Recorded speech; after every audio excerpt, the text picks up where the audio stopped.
Would I be the asshole for refusing to raise my husband's affair children now that he and the woman he cheated with passed away? Sorry for using a new account.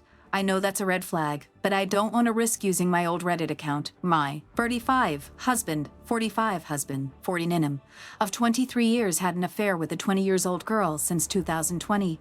I found out this year when his affair partner gave birth to twin boys in March. Obviously, we were going to divorce. We've been hashing things out since. It's been a lengthy process due to some properties in common, and we needed to get an accountant since he used the shared account for his affair. Finally, things seemed to be getting close to the end when both my husband and the woman he cheated with were killed in a car crash. By some miracle, the twin babies were not harmed in the crash. Now they are orphaned, and neither set of grandparents can take them in permanently. My husband's parents are both in assisted living. He has no siblings, and the only aunt that could take them refuses. She's been child-free her whole life. On the woman's side, I'm not sure the details in full, but her parents are also not able to be involved long-term, and the one sister she has lives overseas. Since we were still married and he had not updated his will, all his assets are set to pass to me and our 2 children. I'm not callous enough to leave those babies with nothing, so I agreed to let whoever is their legal guardian to have the remaining balance in the shared account. About $25,000 in savings. The issue is no one wants to take them in. Now my in-laws are pressuring me to take them in and raise them. The issue is, I don't want to, at all. I wouldn't love them, and I don't want to be the evil stepmother. But I know a big part of me will always have a level of resentment towards them. I will probably favor my own children. It's not their fault, but I truly loved my husband, and I thought we were happy before I found out about the affair. We have 2 daughters, 14 and 16. Obviously we had disagreements, but never insulted each other's before. Then I found out about the affair and he began calling me names and blaming me for his cheating. He became abusive and even tried to kick me of the house, my childhood home that is not shared property for the record. I'm also raising teenagers alone now. I don't have the energy to raise babies anymore. My daughters hate their baby brothers. I tried to get them to spend time with their dad as we were divorcing, but they refused. Since this all was found out because of the babies, there wasn't really a way to sugarcoat the situation. And they are also too old to really get away with it. Most of my friends agree it's not my place to care for those children, but my in-laws, the affair woman's parents, and my mother want me to raise them. I know my mom is just having grandkids fever, but it hurts to not have her support. I have to make a decision by next week or the boys will be going into foster care. At the moment, they are temporarily placed with their maternal grandparents. I feel horrible, but I am very sure I can't take them in. Would I be the asshole of Aida for cutting off my mom just suddenly? Me and my mom's relationship has always been rocky as she leaned on me too heavily to cope. My biological father was abusive, but she left him when I was 4 for another man. Everything seemed fair and well until her new husband started abusing us. Me and my brothers practically lived in fear. Everyone thought we were just well-mannered. Meanwhile, we were scared to death of getting thrown across rooms and being beaten on. I was 12 when my stepdad was sent to prison for the abuse. He only served 9 months. But within those months, my mom was a mess, blaming me for the specific abuse I had endured and drinking herself to the point of passing out each time she met another boyfriend. It didn't work out with him either. I was sent home for the school holidays, visiting my uncle when his wife told me that my mom and stepdad were back together. I was still just 12 and had no say in anything. I've run away from home multiple times. We got placed back with my mother when I was 13.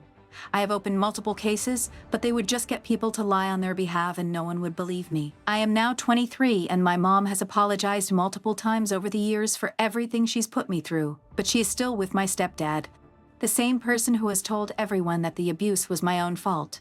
I have 2 children now, and when I look into their eyes, my past haunts me. I've been out of the country for nearly 2 years, but I'm going back next month. I don't want my kids to have anything to do with them in fear that they might be exposed to something traumatic. I want to just completely cut off contact, even though nothing happened right now that would justify it. I just don't think I can live with myself if anything happened to my kids. Aida. Some context. My oldest is 5. They have been a part of his life for a good bit. It took me moving across the world for me to realize how actually demented the whole situation was. They have never hurt my child, but I am not willing to take the risk of exposing him to anything, as I did have times where I had shielded him from witnessing situations within the household. My heart is aching and I've been so programmed to put their needs before mine that I actually feel bad that I had broken contacted, just a few minutes ago, with her. I know that she loves my children as she always said she feel like she got a second chance. But I feel like my children shouldn't be a consolation prize to anyone. And no amount of sorry or being good to my kids will ever erase or ease the trauma that I have been carrying. I'm glad I posted because I do not feel as guilty as I did a few hours ago.